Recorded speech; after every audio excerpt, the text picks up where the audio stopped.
Hello everyone. आजकल मैं आप लोगों को सुना रही हूँ मालती जोशी जी की कहानियाँ। आज की कहानी का शीर्षक है अंतिम संक्षेप। आइए कहानी शुरू करते हैं। प्रातः से ये फ़ोन के पास ही बैठी थी। उनकी हर चंद कोशिश यही थी कि सावित्री या सुखलाल फ़ोन ना उठा लें। महिमा का जैसा स्वभाव है वे खूब जानती हैं। तैश में आ जाती है तो सामने कौन है इसका भी उसे होश नहीं रहता। और तभी घंटी बजी। ट्रिंग। उन्होंने लपक कर रिसीवर उठा लिया, पर उधर से सिवा डायल टोन के कोई आवाज नहीं आई। तभी सुखलाल ने आकर सूचना दी, भाभी जी आई हैं। वे चौंकी, तो यह घंटी फोन की नहीं दरवाजे की थी। वे अपने में इतना खोई हुई थी कि उन्हें दोनों का अंतर भी पकड़ में न आया। तो महिमा मई अब सशरीर पधारी हैं। आतंक से वे सिहर उठी।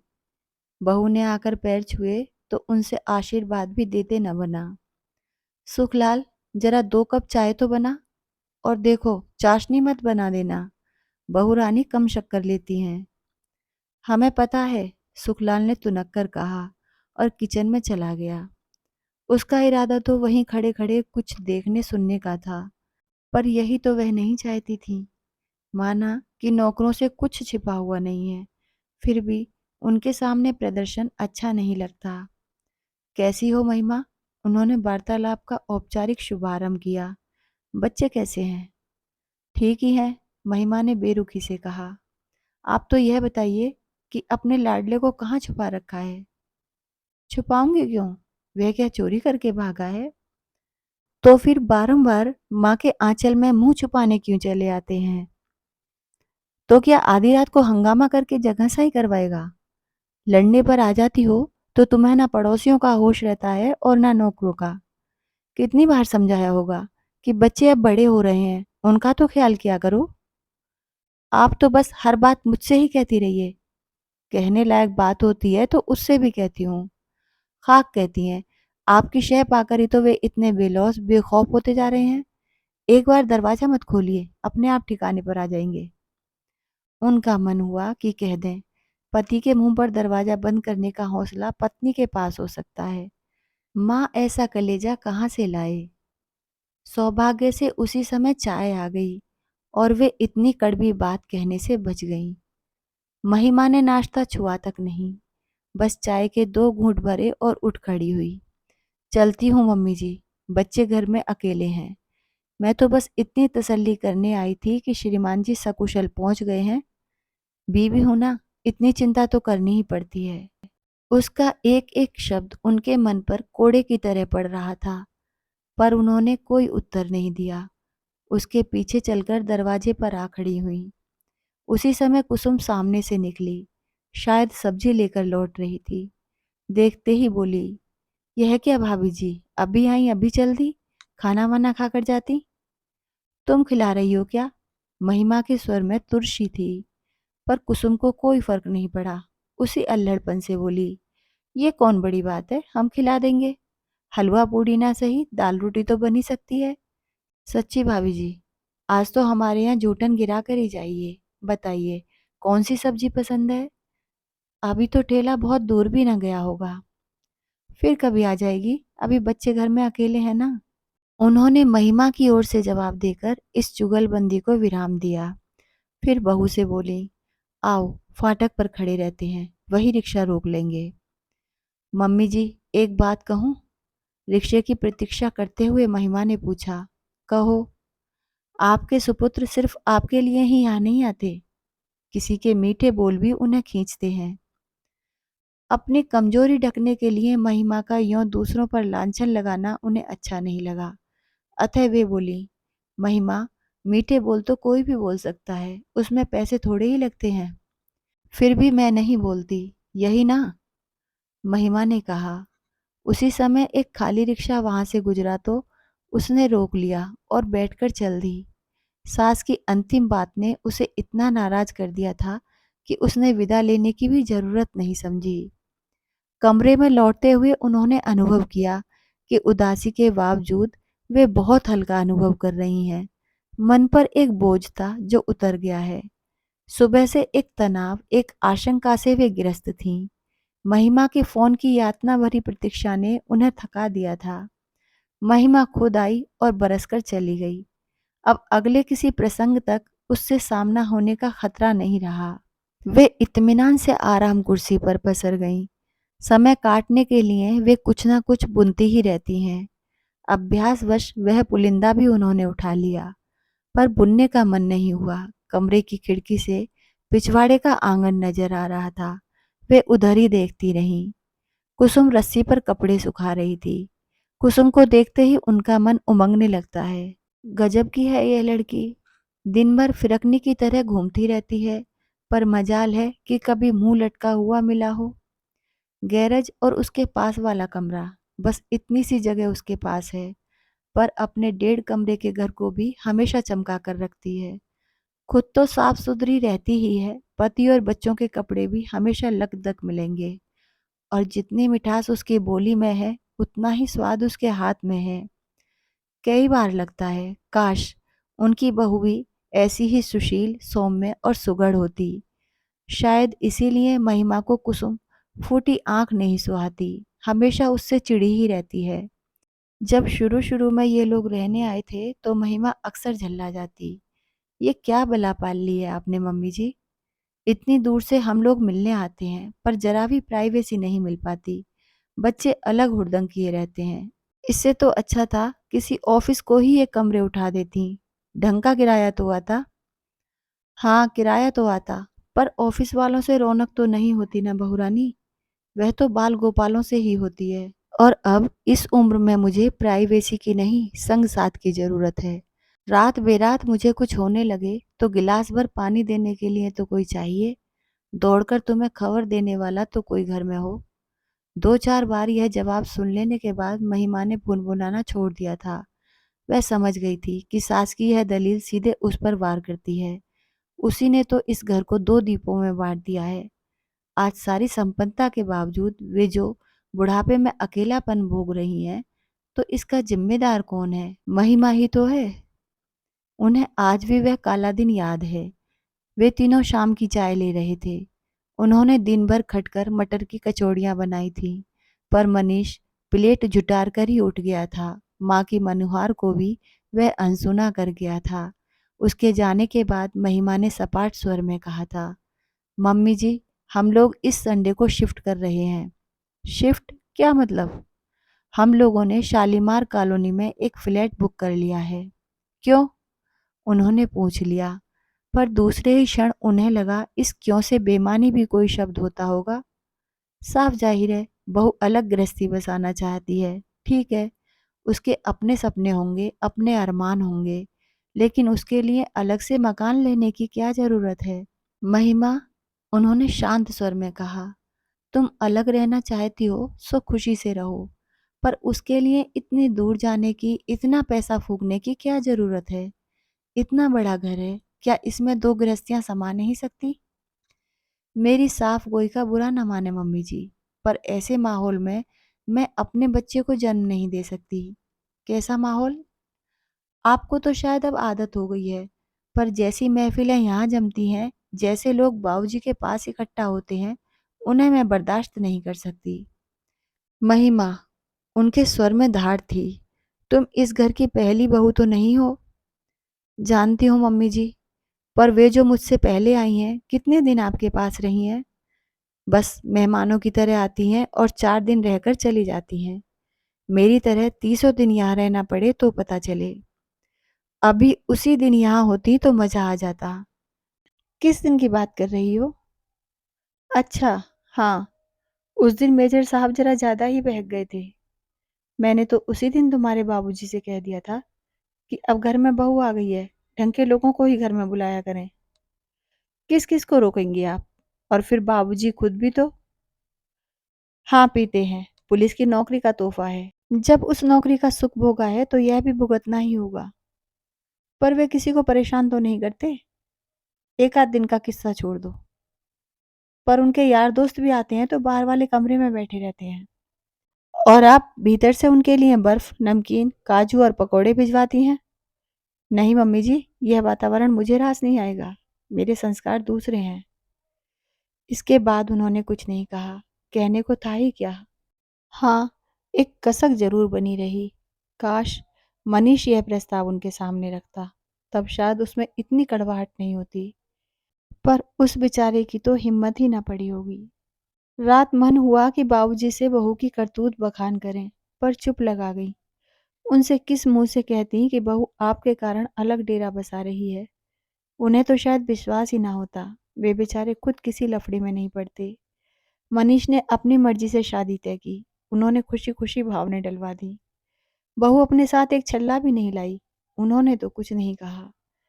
बहू पर्दा नहीं करती, उल्टे सीधे कपड़े पहनकर घूमती है। 9-9 बजे तक बिस्तर में घुसी रहती है। रसोई में पाँव भी नहीं देती। उन्होंने कभी किसी बात के लिए टोका टोकी नहीं की, टीका टिप्पणी नहीं की। उनकी अपनी अलग दुनिया थी। सुबह को सैर, दोपहर में ताश, शाम को क्लब। इस रूटीन में खलल उन्हें नापसंद था। मौज में आते तो एक आध महफिल घर पर भी जमा लेते, पर उनकी सारी व्यवस्था सुखलाल देखता था। घर की औरतों को उससे कोई परेशानी नहीं होती थी। ऐसे निरुपद्रवी जीव के लिए भी महिमा न जाने क्या क्या कह गई। उनका मन इतना खट्टा हो गया कि फिर उसे मनाने की कोशिश भी नहीं की। 4-5 महीने बाद मृणमयी का जन्म हुआ तो वे अस्पताल में बराबर महिमा के साथ रहीं। सारी परंपराओं का उन्होंने निर्वाह किया, पर बहू को घर आने के लिए नहीं कहा। वे दोनों स्वयं ही एक दिन 3 महीने की गर्भवती बच्ची को लेकर बाबूजी से आशीर्वाद लेने आए थे। बाबूजी ने बच्ची को गोद में लेकर ढेर सी आशीषें लुटाई थी। 1.25 तोले की चैन भी दी थी। फिर जब तन्मय हुआ तो उसे भी अंगूठी पहनाई गई। मतलब यह है कि रस्मों रिवाज सब पूरे होते रहे, पर बाल गोपालों की किलकारियों से घर सूना ही रह गया। जब बहू का पांव भारी हुआ था, उनका मन सपने बुनने लगा था। यूं तो सतीश के भी 2 बच्चे थे, पर उनका तो स्पर्श भी उन्हें याद नहीं है। कस्बे की लड़की है सुषमा, पर अमेरिका जाकर जैसे वहीं की हो गई है।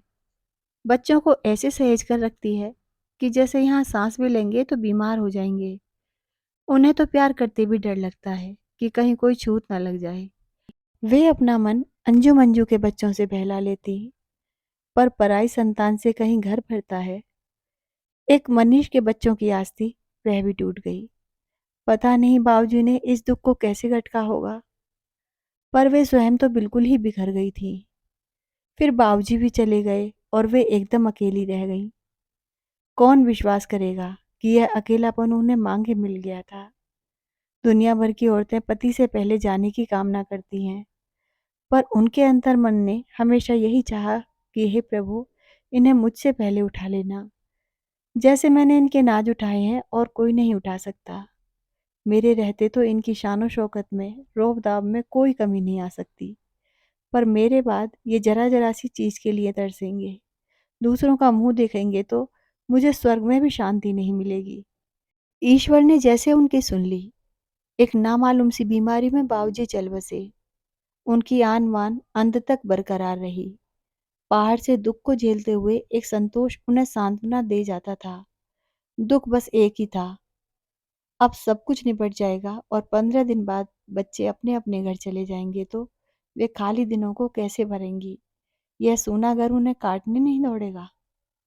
अमेरिका लौटते हुए सतीश भी बस चिंतित था। बार बार कह रहा था, मम्मी, मैं मनीष से कहता हूँ कि अब यहीं आकर रहे या फिर तुम हमारे साथ चलो। उनका भी मन हुआ कि महिमा से कहें, जिनसे तुम्हें शिकायत थी वे तो चले गए, अब वापस आ जाओ। पर ऐसा कहना भी मानो उस दिवंगत आत्मा का अपमान होता। वे जब्त कर गईं। सतीश को उन्होंने समझा बुझाकर भेज दिया। तब यह सदाशिव और कुसुम का जोड़ा उनके आश्रय में आया था। इन्हें घर की जरूरत थी, उन्हें संग साथ की, तो नाम मात्र के किराए पर इन्हें रख लिया गया। नई नई शादी हुई थी, गोद में 6 महीने का बच्चा था। मम्मी जी को तो जैसे स्वर्ग मिल गया। 1.5 साल बाद कुसुम के यहाँ दूसरा बच्चा हुआ तो उन्होंने सास से बढ़कर सेवा की। उसके लिए हरीरा बनाया, दवाइयाँ कूटी, गोंद मेथी के लड्डू बनाए, दोनों बच्चों को नहलाया धुलाया, साथ ही दर्जनों स्वेटर बना डाले। उनकी तोतली बोली से वे पुलकित होने लगी और आने जाने वालों के पास उनकी बाल लीलाओं का बखान करने लगी। अपने नाती पोतों के लिए जो वर्षों से संचित प्यार उनके मन में था, वह इस जुगल जोड़ी पर बरसने लगा।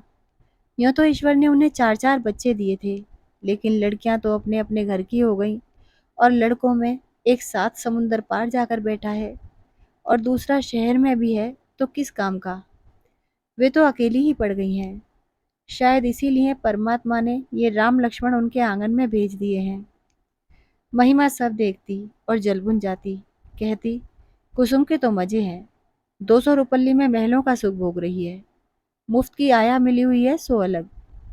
सुखलाल कहता, भाभी जी, जरूर कोई पिछले जन्म का लेखा जोखा रहा होगा, नहीं तो सारी दुनिया छोड़कर ये लोग यहीं क्यों आते। वे सब सुनती हैं और मुस्कुरा देती हैं। मनीष कोई 12 बजे सोकर उठा होगा, उठकर सीधे उनके सामने आकर बैठ गया। बिखरे बाल, उतरा चेहरा, उदास आंखें। उनका मन हुआ उसे बाहों में लेकर प्यार कर लें, पर वे जब्त कर गईं। एक जमाना था जब 2 बच्चों का बाप बन जाने के बाद भी वह उनकी गोद में लेट जाया करता था। महिमा ने ही उसकी ये आदत छुड़ाई थी। तब से वे भी एक औपचारिक दूरी बनाए रखती हैं। चाय पियोगे? जरूर, लेकिन तुम्हारा तो खाने का समय हो रहा होगा ना। तुम नहा धो लो फिर खा लेंगे। चाय पीकर वह नहाने चला गया। वे उठकर रसोई में जाने को ही थी कि रिंग आई। हेलो दादी माँ, मैं मीनू बोल रही हूँ। डैडी जाग गए क्या? हाँ, अभी अभी उठा है, नहाने गया है। थोड़ी देर बाद बात कर लेना। हाँ, मौका लगा तो जरूर करूँगी। दरअसल मैं उन्हें विश करना चाहती थी। आज उनका बर्थडे है ना। ओह माँ, उनके दिमाग से आज यह तारीख कैसे उतर गई। बच्चों के जन्मदिन मनाने का तो उनका खास अंदाज हुआ करता है। बच्चे जब छोटे थे तब तो खूब हंगामे हुआ करते थे। अब वैसा तो नहीं हो पाता, पर वे याद जरूर रखती हैं। बाहर वालों को कार्ड या पैसे भेज देती हैं, फ़ोन कर लेती हैं। मनीष के यहाँ मिठाई लेकर पहुंच जाती हैं या फिर उन लोगों को घर पर बुला लेती हैं। चीनू मीनू के जन्मदिन तो अक्सर यहीं मनाए जाते हैं और आज उन्हें मनीष का जन्मदिन भी याद न रहा। वे सचमुच बूढ़ी होती जा रही हैं। उन्होंने फौरन सुखलाल को बाजार भेजा, सावित्र को मटर पुलाव और रायता बनाने का आदेश दिया और खुद हलवा भूनने बैठ गई। माँ बेटे दोनों खाने पर बैठे तो मेज पकवानों से भरी हुई थी और पूरा कमरा अगरबत्ती से महक रहा था। अरे वाह, आज तो फीस्ट हो गई, मनीष ने कहा। Birthday feast? Birthday? Oh yes, आज मेरा हैप्पी बर्थडे है ना। वह उठा और उसने माँ के पैर छू लिए, फिर उनके गले में बाहें डालकर बोला, तो आपका यह नालायक बेटा आज कितने साल का हो गया? 36 का। ओह नो, इस स्पीड से मेरी उम्र में इजाफा होता रहा तो 2-4 साल में मैं बूढ़ा हो जाऊंगा। मीनू ने फोन किया था, तुम्हें विश करना चाहती थी। बेचारे बच्चे, अपने डैडी की थोड़ी बहुत इज्जत तो करते हैं, बाकी लोग। सुबह महिमा खुद आई थी, मुझे विश करने के लिए।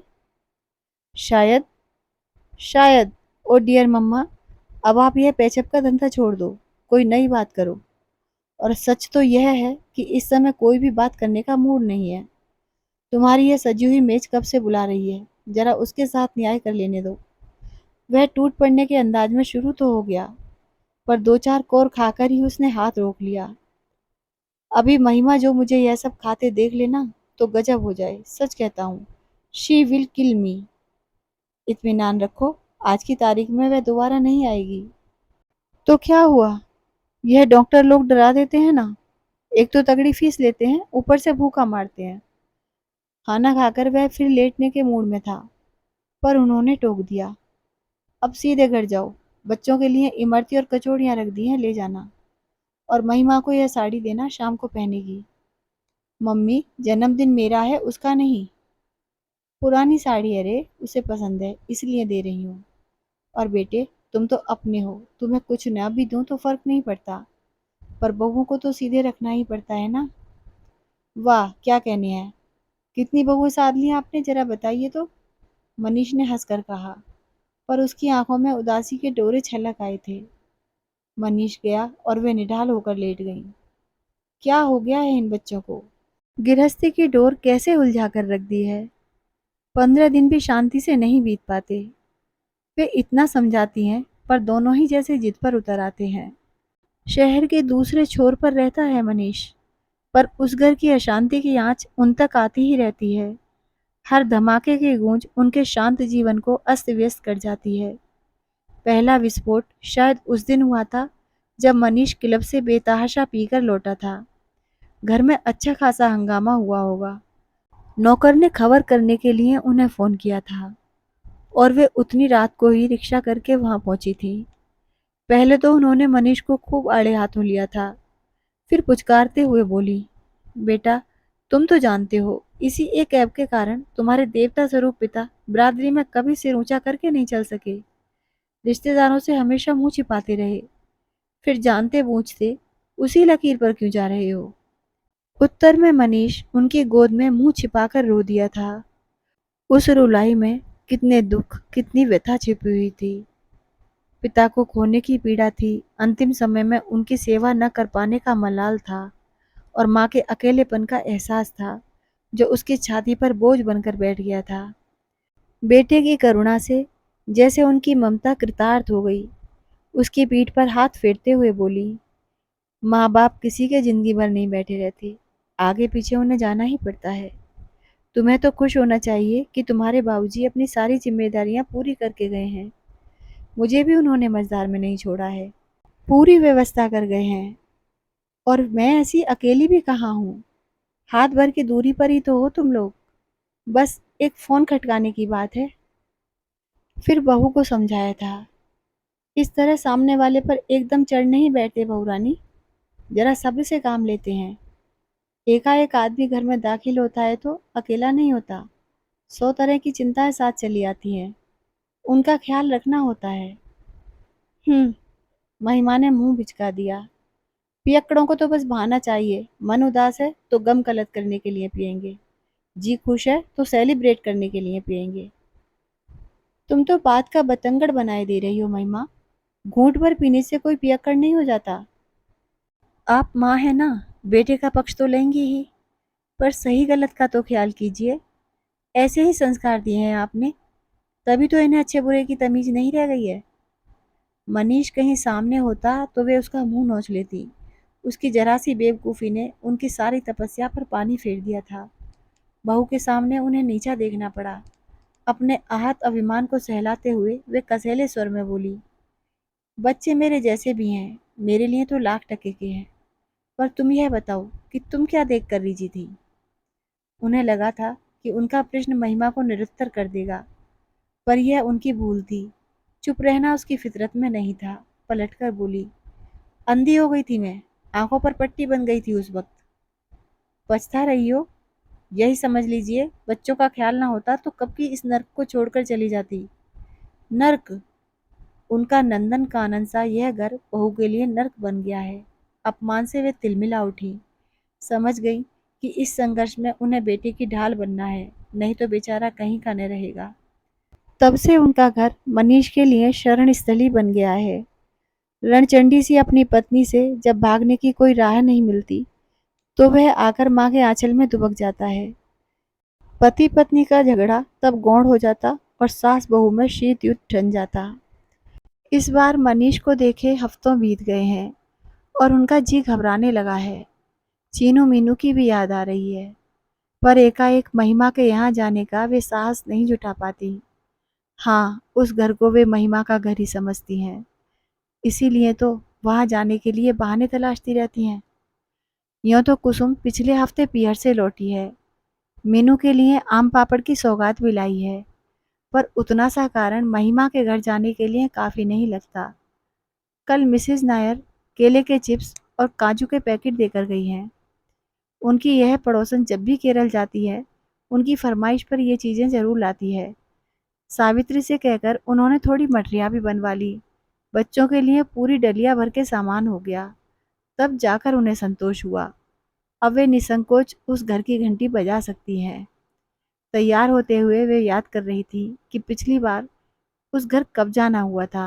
हाँ, 14 फरवरी को गई थी। मनीष की शादी की सालगिरह थी। दिन भर वे फ़ोन के पास बैठी निमंत्रण की राह देखती रहीं। उनके कान दरवाजे पर ही लगे रहे कि शायद दोनों आशीर्वाद ही लेने चले आएं, पर उन्हें अंततः निराशा ही हाथ लगी। आखिरकार मिठाई और फल फूल लेकर शाम को वे खुद ही चल पड़ी। यहाँ पहुंचकर देखा उत्सव का कोई माहौल नहीं था, उल्टे घर पर एक सन्नाटा सा तारी था। उन्होंने हंसते हुए कहा, अरे आज तुम लोगों को याद भी है कि कौन सी तारीख है? लड़ने से फुर्सत मिले तब तो याद रहेगा। सोफे में धसी हुई मीनू बुदबुदाई। उसका वाक्य पूरा भी नहीं हुआ था कि महिमा उस पर झपटी। उन्होंने लपक कर उसका हाथ पकड़ लिया। ये क्या कर रही हो?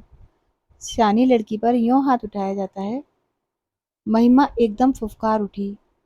कम से कम मेरे बच्चों के सामने तो मुझे जलील मत कीजिए। और पैर पटकती हुई वह अपने कमरे में चली गई। वे स्तब्ध रह गईं। क्या इस तरह अपमानित होने के लिए ही वे उतनी दूर से आई हैं? मन तो हुआ कि उल्टे पैरों लौट जाएं, पर बच्चों के उदास चेहरे देखकर उनके पांव रुक गए। आंखों में याचना लिए दोनों इनके पास सिमट आए थे, मानो माँ की बेअदबी के लिए क्षमा मांग रहे हों। उनके सिर पर हाथ फेरते हुए फिर वे बच्चों के कमरे में ही जाकर बैठ गईं। थोड़ी देर बाद वातावरण जरा हल्का हो गया तो मीनू ने उन्हें वह पेंटिंग दिखाई जो उसने मम्मी पापा के लिए बनाई थी। चीनू भी एक बड़ा प्यारा सा कार्ड लाया था। सुबह चाय की मेज पर ही सरप्राइज देने का विचार था, पर झगड़ा शायद उससे भी पहले शुरू हो गया था। पापा सुबह से ही गायब हैं, खाने पर भी नहीं आए। झगड़ा किस बात पर हुआ था क्या पता, और आजकल कारण की तो शायद जरूरत ही नहीं पड़ती, दोनों सामने पड़ते ही शुरू हो जाते हैं, मीनू ने बताया। सच दादी, हम लोग तो इतने बोर हो जाते हैं कि क्या बताएं। दोस्तों के सामने इतनी शर्म आती है कि बस। चीनू गुनगुना रहा था। सच कहता हूँ, मैं किसी दिन घर छोड़कर भाग जाऊंगा। धत पगले, ऐसी बात नहीं करते, उन्होंने उसे पुचकारते हुए कहा। पर वे सचमुच डर गई थी। इस कच्ची उम्र का कोई भरोसा है? आवेश में बच्चे कुछ भी कर सकते हैं, पर इनके माँ बाप को अक्ल आए तब ना। बच्चों को समझा बुझाकर चलने को हुई तो महिमा ने आकर रास्ता रोक लिया। नहीं मम्मी जी, आप इस तरह चली जाएंगी तो मैं समझूंगी नाराज होकर जा रही हैं। यह भी खूब रही, पहले तो बदतमीजी करो और फिर आकर लाड़ जताओ। तब तक चीनू रिक्शा ले आया था, पर महिमा ने उसे लौटाते हुए ऐलान कर दिया, दादी खाना खाकर जाएंगी। वे चाहती तो जिद कर सकती थी, पर बहू के आंसू धुले चेहरे को देखकर ममता हो आई। माँ की मनुहार भरी मुद्रा देखकर बच्चों के चेहरे भी खिल उठे थे। बेचारे दिन भर घर में मुंह लटकाए बैठे थे। घर का माहौल बदलते ही खुशी खुशी संगी साथियों से मिलने चले गए। घर सूना हो गया। उस एकांत का लाभ उठाते हुए वे बोली, महिमा, मैं यहाँ खाना खाने नहीं आई थी, मैं तो तुम लोगों की खुशी में शरीक होने आई थी, पर यहाँ आकर आपको पता चला कि खुशी नामक चीज ही इस घर से गायब है। महिमा ने उनका वाक्य पूरा किया। और अब आप इसके लिए भी मुझे ही दोषी ठहराएंगी, ठीक है ना? उन्होंने कोई जवाब नहीं दिया और चुपचाप मटर की फलियां छीलने बैठ गईं।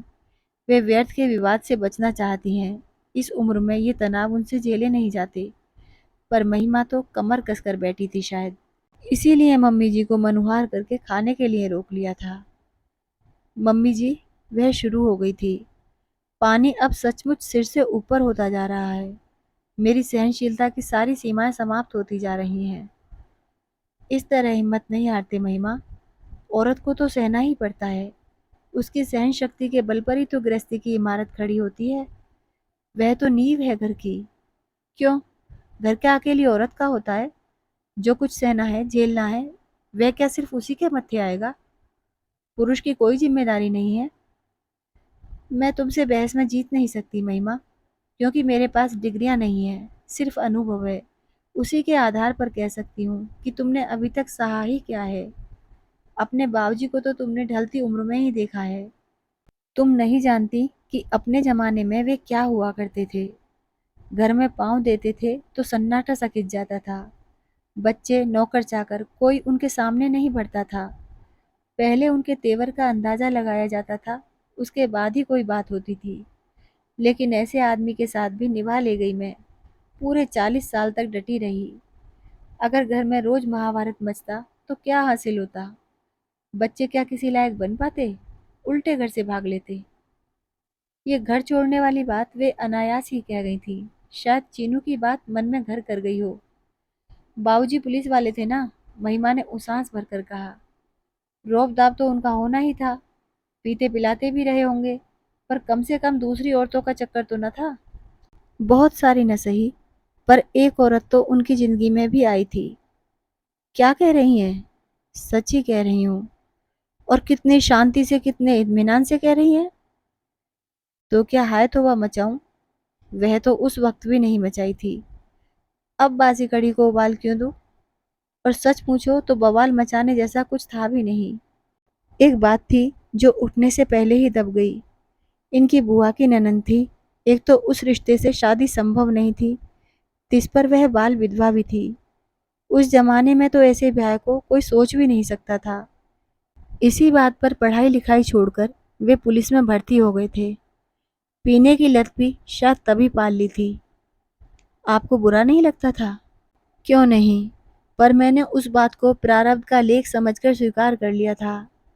एक बार अगर भाग्य के लिखे से समझौता कर लो तो सहने में आसानी हो जाती है। वाह, क्या जीवन दर्शन है, क्या फिलॉसफी है। जब तक वे यह समझ पाती कि महिमा उनकी प्रशंसा कर रही है या उपहास, उसका स्वर आक्रामक हो उठा। आप सोच रही होंगी कि आपने बड़ा भारी त्याग किया है, एक आदर्श स्थापित किया है, पर शायद आप नहीं जानती कि आपने अपने साथ तो छल किया ही है, अपने बच्चों के साथ भी अन्याय किया है। क्या बात करती हो? उल्टे मैंने तो बच्चों का मुंह देखकर ही यह जहर का घूंट पिया था। यही तो मैं कह रही हूँ, क्यों पिया था यह जहर? बच्चों के सामने अपनी सहनशीलता की गलत मिसाल कायम करने की क्या जरूरत थी? अब आपके बच्चे भी अपनी बीवियों से उसी दरियादिली की अपेक्षा रखते हैं। वे भी चाहते हैं कि मैं उनकी सारी कारगुजारी आंख मूंद कर स्वीकार कर लूं और आवाज भी ना उठाऊं। यह नहीं होगा, मैं कह देती हूँ। महिमा, उन्होंने शांत स्वर में कहा, मेरी पीढ़ी का जो धर्म था मैंने निभाया। वह धर्म तुम्हारा नहीं हो सकता, मुझे मालूम है। हम दोनों की सोच में पूरे 32 साल का अंतर है। इसीलिए कहती हूँ कि तुम अपने युग की मान्यताओं पर चलो, पर बीती बातों को लेकर बहस करने बैठ जाओगी तो बड़ी मुश्किल होगी। बच्चे बाहर से लौट आए थे और उस दिन यह बात वहीं पर रुक गई थी। बाद में घर लौटकर यह बात उनके मन में कौंधी कि महिमा ने यह औरतों वाली बात क्यों उठाई थी। उसके बाद मनीष एक आध बार घर भी आया था। एक बार दोनों साथ आए थे, पर इतने खुश नजर आ रहे थे कि बेवजह यह बात उठाने का मन ही नहीं हुआ। मनीष शुरू से ही हंसोड़ और खिलंदड़ किस्म का लड़का रहा है। उस घर का माहौल तो पता नहीं कैसा हो गया है, पर इस घर में सारी रौनक मनीष के दम से ही हुआ करती थी। बाहर भी उसके चाहने वालों की कमी नहीं थी। जहाँ खड़ा होता था अपने इर्द गिर्द भीड़ जुटा ही लेता था। अपने हंसमुख और सुदर्शन व्यक्तित्व के कारण लड़कियों को भी वह आकर्षित किए रहता था। अंजू मंजू की सहेलियों का तो वह चहेता भैया हुआ करता था। अपने बेटे की लोकप्रियता पर जितना उन्हें नाज था, उतनी ही महिमा को चिढ़ थी। पति की मंडली उसे फूटी आंखों नहीं सुहाती थी। आभिजात्य की उसकी कल्पनाएं बहुत अलग थीं। वह मनीष को उनमें फिट करना चाहती थी और सारे झगड़े वहीं से शुरू होते थे। मनीष धीरे धीरे घर से छिटकता जा रहा है, यह वे भी अनुभव कर रही थी। पर बाहर क्या कोई तार सचमुच जुड़ गया है, या यह भी महिमा का एक वहम ही है? महिमा के यहाँ जब भी जाने का मन हुआ, इसी असमंजस ने उनका रास्ता रोक लिया। किसी भी अप्रिय विवाद से ये हमेशा बचना चाहती हैं, और महिमा है कि बहस के लिए जैसे तैयार खड़ी रहती है। उस दिन भी फिर जाना नहीं हो सका। फल फूल की डलिया वहीं पैकेज में रैक पर पड़ी रही। तीसरे दिन सुबह सुबह घंटी बजी। दरवाजा खोलकर देखा तो मीनू थी। उन्होंने लपक कर उसे अंक में भर लिया। चलो, अपनी बूढ़ी दादी की तुम्हें याद तो आई? मैं तो 2 दिन से पोटली बांध कर बैठी हूँ, पर निकलना ही नहीं हो पाया। लेकिन कहते हैं ना कि दिल को दिल से राह होती है। उनकी बात पूरी होने से पहले ही मीनू छिटक कर सोफे पर जा बैठी और गंभीर स्वर में बोली, दादी, घर से किसी का फोन आए तो बताना मत कि मैं यहाँ हूँ। क्या मतलब? उस दिन आपने चीनू से कहा था कि अगर कभी भागने का मन हो तो सीधे मेरे यहाँ चले आना, मैं छुपा लूंगी। तो तुम भाग कर आई हो? जी। क्या फिर कोई झगड़ा हुआ है? हुआ तो नहीं है, पर होगा जरूर। पापा टूर पर दिल्ली गए हुए हैं, आज ही लौटने वाले हैं। मम्मी को पता चला है कि मोनिका आंटी भी उनके साथ गई हैं। बस शाम से ही भरी बैठी हैं। पापा के आने भर की देर है, फिर देखिए आज कैसा धमाका होता है। उफ दादी, यह सब हमारे घर में ही क्यों होता है? ये मोनिका आंटी कौन है? पापा की कलीग हैं, मिसिज भटनागर। हो सकता है वे भी दफ्तर के काम से गई हो क्यों नहीं सकता? पर मम्मी की कल्पना तो पंख लगाकर उड़ती है ना। हवा देने वाले भी तो कम नहीं है। दफ्तर के ही किसी शुभचिंतक ने उन्हें फोन किया था। छी छी, मनीष ये क्या कर रहा है? वे तो जैसे शर्म से गड़ ही गईं। आज इतनी सी लड़की के सामने वे किस कदर अपराधी अनुभव कर रही हैं। पर उस इतनी सी लड़की का अगला वाक्य सुनकर तो वे विस्मित ही रह गईं। वह कह रही थी, अगर मम्मी की आशंका सच भी है तो उपाय क्या है? यह आफत तो उनकी खुद बुलाई है। अगर घर में दिन रात चकचक मची रहे तो आदमी बाहर स्नेह और सहानुभूति खोजता ही है। उसमें आश्चर्य क्या है और गलत भी क्या है? वे मीनू को देखती रह गईं। बित्ते भर की लड़की इतना सब सोच लेती है। ऐसा तो नहीं कि घर के वातावरण ने उसे असमय ही प्रौढ़ बना दिया है। उन्हें महिमा पर गुस्सा आने लगा। अपनी हठधर्मी के कारण उसने बच्चों से भी उनका बचपन छीन लिया है। शाम तक प्रतीक्षा करती रहीं, पर किसी ने मीनू की खोज खबर नहीं ली। यूनिफॉर्म पहनकर घर से निकली थी तो 2 बजे तक किसी को चिंता भी नहीं होगी। महिमा खुद 5 बजे के बाद ही घर पहुंचती है, पर उसके बाद वे पल पल बेचैन होने लगी। फिर उनसे रहा नहीं गया, ताव खाकर खुद ही चल दी। सोच लिया कि दोनों को आज चलकर डांट पिलानी है। अगर तुम लोग बच्चों को एक शांत और स्नेह भरा घर नहीं दे सकते तो और क्या दोगे? रोटी कपड़े पर तो अनाथ बच्चे भी पल जाते हैं, पर माँ बाप से तो कुछ उम्मीदें होती हैं। चीनू मुंह लटकाए दरवाजे पर ही खड़ा था। वे कुछ कहती इससे पहले ही वह बोल पड़ा, दादी, दीदी आज सुबह से ही गायब हैं। क्या मतलब? स्कूल में फोन किया था?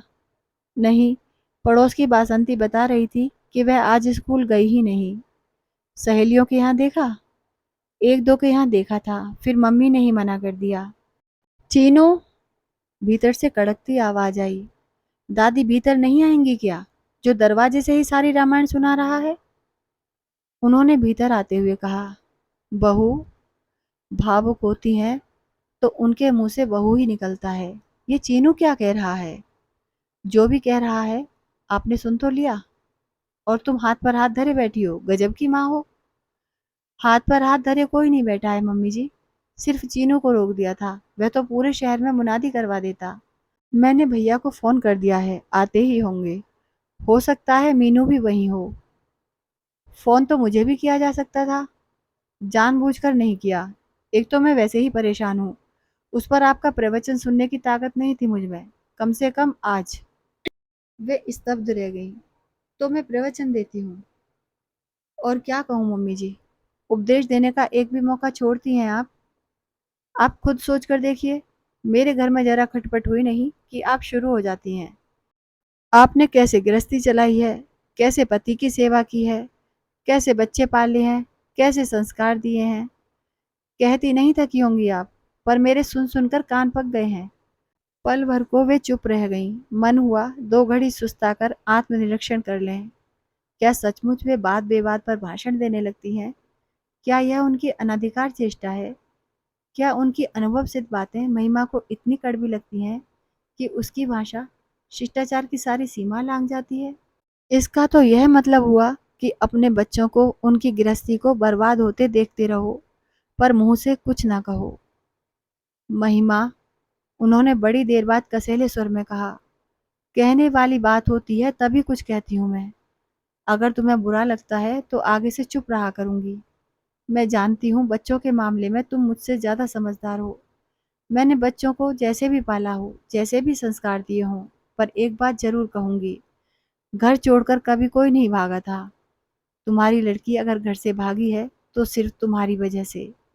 यह तो गनीमत समझो कि वह सीधे मेरे पास ही पहुंची थी, कहीं और भी तो जा सकती थी। तो मीनू आपके यहाँ है। महिमा ने लाख कोशिश की, पर अपनी राहत का एहसास वह छिपा नहीं सकी। दूसरे क्षण उसके चेहरे ने फिर उदासीनता ओढ़ ली और वह सपाट स्वर में बोली, मुझे लगा था नानी के यहाँ ही गई होगी। अच्छा ही हुआ ना, इस मन स्थिति में ननिहाल जाती तो वहां भी सब उगल देती। बच्चों को इतना विवेक कहाँ होता है महिमा, तुम्हारे बच्चे अभी इतने बड़े नहीं हुए हैं कि उनके सामने ज़िंदगी की। मम्मी जी, आप एक बार अच्छी तरह तय कर लीजिए। कभी आप कहती हैं कि बच्चे बड़े हो रहे हैं, कभी कहती हैं कि अभी इतने बड़े नहीं हुए हैं। वैसे 100 बातों की एक बात यह है कि ज़िंदगी की सच्चाई जानने का हक सबको है। उम्र से इसमें कोई फ़र्क नहीं पड़ता है। इसीलिए तुम बच्चों को सब कुछ बताए दे रही हो। जी हाँ, ताकि उन्हें सही गलत की पहचान हो सके। यह पहचान तो उन्हें उम्र के साथ ही होगी, पर इस समय तो उन्हें तुमसे सिर्फ वितृष्णा हो रही है। हमेशा ही होता है महिमा। माँ-बाप जब 2 खेमों में बँट जाते हैं तो बच्चे किसी एक का पक्ष ले लेते हैं, और यह पक्ष वही होता है जो चुप रहता है। वह सारी सहानुभूति बटोर लेता है। तुम कहोगी, मैं फिर शुरू हो गई, पर क्या करूं? इस लड़ाई में तुम इतनी अकेली पड़ गई हो कि कहे बिना रहा भी नहीं जाता। आश्चर्य! इस बार महिमा ने कोई जवाब नहीं दिया। लगा कि इस व्यर्थ की बहसबाजी से वह थक गई है। मज़े की बात तो यह थी कि बहस के असली मुद्दे से दोनों ही कतरा रही थीं। मीनू का तो बहाना भर था, वे तो यहाँ मनीष की खोज में आई थीं, पर जब महिमा ने उसका ज़िक्र तक नहीं किया, तो वे भी चुप लगा गईं। अपना आना उन्हें एकाएक अप्रासंगिक लगने लगा, अतः उठते हुए बोली, मैं अब चलूँगी, लड़की घर में अकेली है।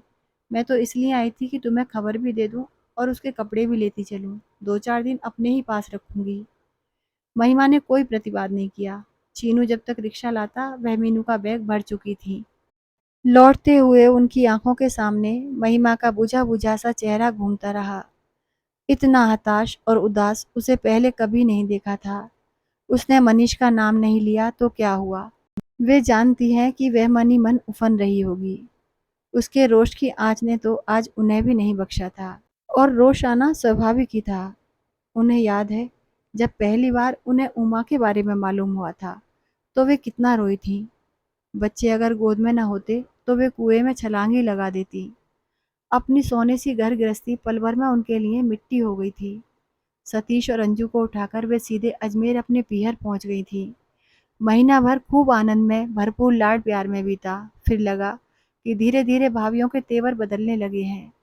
ननंद के पास बैठकर हंसी ठिठोली करना, उसकी पसंद की चीज़ें बनाना, बच्चों के लिए खेल खिलौने लाना, ये बातें धीरे धीरे कम होने लगी। कहाँ तो वे उसे पानी का गिलास नहीं उठाने देती थीं। अब कई बार शाम को पूरा चौका उसके भरोसे छोड़ पति के साथ घूमने निकल जाती। सिनेमा जाते ननद को साथ ले जाना भी उन्हें नागवार गुजरता। भाइयों के स्नेह के उत्ताप में भी कुछ कमी आने लगी। माँ की आंखें भी जैसे कुछ पूछती सी लगती।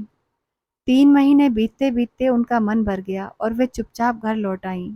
अच्छा ही हुआ जो जाते समय कोई तमाशा करके नहीं गई थी, नहीं तो लौटने का रास्ता भी नहीं रह जाता। गृहस्थी की गाड़ी पुनः ऐसे चल पड़ी मानो बीच में कोई व्यवधान ही न आया हो। फिर मनीष और मंजू भी आ गए। अपने घर परिवार में वे पूरी तरह रच बस गईं।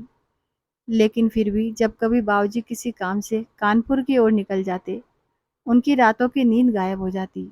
दिल पर जैसे सांप लौटने लगते। अपनी यह कमजोरी वे महिमा के सामने कभी स्वीकार नहीं करेंगी, क्योंकि वे उसके सामने छोटी नहीं पड़ना चाहती। वे जानती हैं कि महिमा उनकी तरह ढुलमुल नहीं रहती। जिस दिन पानी सिर से ऊपर निकल जाएगा, छिटक कर दूर खड़ी हो जाएगी। उसके पास सिर्फ संकल्पों का बल ही नहीं है, साधन भी हैं। वे भी अगर महिमा की तरह सक्षम होती, तो शायद आज चित्र कुछ दूसरा होता। पर वे शहीदाना भाव लिए अपना दाम्पत्य निभाती रहीं, क्योंकि पति को जीतने का यही एक नुस्खा उनके पास था। इसी समर्पण भाव के कारण बाबूजी जीवन के अंतिम क्षणों तक आश्रित बने रहे। खैर, वह तो एक अधूरी प्रेम कथा थी, एक भूली बिसरी प्रणय गाथा, जिसे उनकी कल्पना ने ही हवा देकर बड़ा बना दिया था। अगर किन्हीं तरल क्षणों में बाबूजी यह आत्मनिवेदन ना करते, तो शायद उन्हें पता भी न चलता। पर यह मनीष, लगता है यह तो सचमुच रास रचा रहा है। अगर ये मिसेज भटनागर वाली बात सच है, तो मनीष के घर को अब भगवान भी नहीं बचा सकते। क्योंकि एक बात तो तय है कि महिमा अन्याय कभी बर्दाश्त नहीं करेगी, और हर बार उसे ही कटघरे में तो खड़ा नहीं किया जा सकता। घर लौटकर देखा, ड्राइंग रूम में एक सूटकेस पड़ा है। कौन आया है? उन्होंने पूछा। पापा हैं, मीनू ने बताया। पापा? अब इस वक्त कौन सी गाड़ी है? दोपहर को ही आ गए थे, शायद सीधे दफ्तर चले गए, और फिर दफ्तर से घर जाने की हिम्मत नहीं पड़ी होगी। महिमा ठीक ही तो कहती है, बिगड़ैल बच्चे की तरह पहले तो शैतानी करता है, फिर माँ के आंचल में मुँह छिपाने चला आता है। कब तक चलेगा यह सब? कब तक वे उसकी ढाल बनी रहेंगी, उसकी पैरवी करती रहेंगी? बेटे के साथ-साथ उनका विवेक भी खो गया है। पापा कहाँ हैं तेरे? फ्रेश हो रहे हैं। वे सोफे पर बैठकर उसकी प्रतीक्षा करती रहीं। नहाकर निकला मनीष तो अपने उसी बेलौस अंदाज में बोला, हाय मॉम, आप इतनी रात को कहाँ चली गई थी? प्रताप के पास गई थी। इतनी देर में उन्होंने जवाब सोच लिया था। प्रताप के पास क्यों? एक तो रिजर्वेशन कराना था, दूसरे वह बहुत दिनों से कह रहा था कि एक ऑफिस की ज़रूरत है। मैंने कहा यहाँ आ जाओ, अगले 2 कमरे तुम्हें दे दूंगी। मेरे जाने के बाद कम से कम घर में बस्ती तो रहेगी। अगर दूसरा कोई किराएदार रखूंगी तो वह घुसकर बैठ गया तो मुसीबत होगी। पर आप जा कहाँ रही हैं? अभी तो अंजू के पास जा रही हूँ, वहां से मुंबई मंजू के पास चली जाऊंगी। सोचती हूँ अमेरिका जाने से पहले दोनों लड़कियों के पास एक एक महीना रह लूँ। वहां से डॉक्टर साहब टिकट वगैरह का भी इंतजाम कर देंगे। तुम अमेरिका जा रही हो? क्यों? क्यों ना जाऊं? मेरा एक बेटा वहां भी तो बैठा है, बेचारा कब से बुला रहा है। अभी मेरे हाथ पांव साबुत हैं, आंखें भी काम दे रही हैं। अभी जाऊंगी तो कुछ घूम फिर लूंगी, देख सुन लूंगी। बाद में तो जैसे यहाँ वैसे वहाँ। मनीष का चेहरा लटक गया। बड़ी देर बाद धीरे से बोला, जाने का सोचा है, यह तो बड़ी अच्छी बात है, भैया का मन रह जाएगा। पर यहाँ प्रताप को बिठाने की क्या जरूरत है? एक बार जम गया तो उसकी नीयत भी बदल सकती है, संबंधों में दरार पड़ जाएगी। तो तुम आ जाओ, उन्होंने छूटते ही कहा तो मनीष एकदम चौंक पड़ा। पता नहीं क्यों उनके अवचेतन में यह बात घर कर गई थी कि लड़का बेघर हो गया है, इसीलिए बहक गया है। अपनी चार दीवारी में आ जाएगा तो उसका मन स्थिर हो जाएगा। उसी समय सुखलाल चाय लेकर आया। वे जब घर लौटी थी तो उन्हें भी चाय की जरूरत महसूस हुई थी, पर मनीष का सूटकेस देखते ही वे सब कुछ भूल भाल गई थी। पर सुखलाल तो भैया जी की आदत जानता है। उनके नहाकर निकलते ही वह चाय ले आया। भीतर जाते हुए वह सूटकेस लेकर चलने लगा तो मम्मी जी ने रोक दिया। सूटकेस यहीं रहने दो सुखलाल, भैया अभी वापस जाएंगे। मनीष और मीनू दोनों ने चकित हो उनको देखा, पर वे उस विस्मित दृष्टि को अनदेखा करके बोली, और देखो खाना जरा जल्दी ही बना लेना, सफर का थका हुआ है मनीष, जल्दी घर जाकर आराम करेगा। जी बस अभी बना जाता है। मम्मा, सुखलाल के जाते ही मनीष ने कहा, मैं सचमुच ही बहुत थका हुआ हूँ और आज की रात शांति से सोना चाहता हूँ। तो मैं घर नहीं जाऊंगा।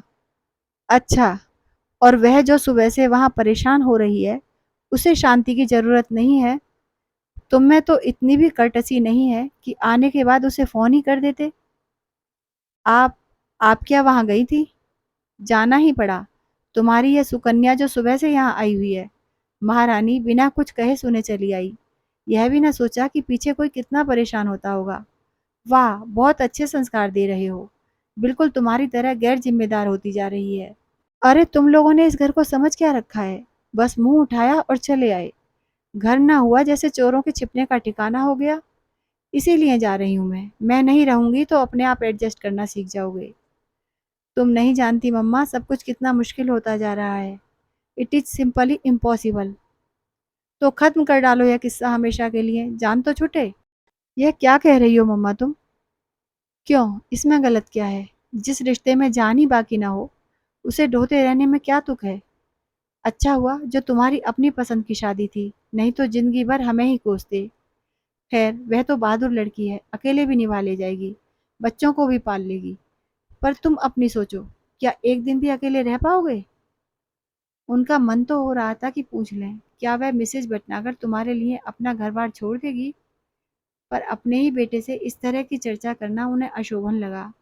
मृदुल स्वर में बोली, बेटे, मैं हमेशा तो रहूंगी नहीं, कभी न कभी अपने निर्णय तुम्हें लेने ही होंगे। जितनी जल्दी इसकी आदत डाल लो अच्छा है। खाने की मेज पर ऐसा सन्नाटा कभी नहीं रहा। बेचारा सुखलाल बड़ा दुखी हुआ। मालकिन अकेली रहती हैं तो उसे खाना बनाने में कोई रस नहीं आता, पर जब भैयाजी या बच्चे आते हैं वह अपना सारा पाक कौशल उड़ेल देता है। पर आज उसे दाद नहीं मिली। मनीष तो बस थाली जुटार कर ही उठ गया था। मीनू भी जितनी देर बैठी मुंह फुलाए बैठी, पर उन्होंने कोई इसरार नहीं किया, जरा भी मनुहार नहीं की। खाने पीने के लाड बहुत हो चुके। जब तक भोजन समाप्त हुआ, सुखलाल रिक्शा लेकर आ गया। वैसा आदेश पहले ही दिया जा चुका था। गाड़ी में बैठते हुए मनीष का चेहरा ऐसा लग रहा था मानो किसी जिद्दी बच्चे को जबरदस्ती स्कूल भेजा जा रहा हो। लेकिन इस बार उनका मन नहीं पसीजा। हाँ, मीनू एकदम पापा की परछाई सी साथ जाने के लिए तैयार हो गई, पर उन्होंने सख्ती से मना कर दिया। गुस्से में पैर पटकती वह ऊपर कमरे में चली गई और भड़ाक से दरवाजा बंद कर लिया। जाते ही चीनू को भेज देना। विदा के रूप में उन्होंने बस इतना ही कहा। टैक्सी आंखों से ओझल होते ही वे भीतर आईं। घर एकदम खामोश था। इसी एकांत की तो उन्हें प्रतीक्षा थी। उन्होंने तुरंत नंबर घुमाया। महिमा, तुम्हारा भगोड़ा कैदी मैं वापस भेज रही हूँ। जो सजा देना चाहो दे देना। मैंने अपने दरवाजे बंद कर लिए हैं। चाहो तो तुम भी कर लेना। मैं कुछ नहीं कहूँगी। एक बात और यह आखिरी बात है महिमा। पति ताले में कैद करके रखने की चीज नहीं है। उसे तो मन की डोर से बांधना पड़ता है। वह चाहे कहीं भी भटकता रहे, बसेरे के लिए अपने ठिकाने पर ही लौट कर आता है। अभी आप सुन रहे थे मालती जोशी जी की लिखी हुई कहानी अंतिम संक्षेप। कहानी के विषय में अपने विचार कमेंट बॉक्स में ज़रूर छोड़कर जाइए। यदि कहानी आपको अच्छी लगी हो तो चैनल को सब्सक्राइब कर लीजिए, वीडियो को लाइक कर दीजिए। आपने अपना कीमती समय मुझे दिया, उसके लिए मैं आपकी दिल से आभारी हूँ। आपका बहुत बहुत धन्यवाद।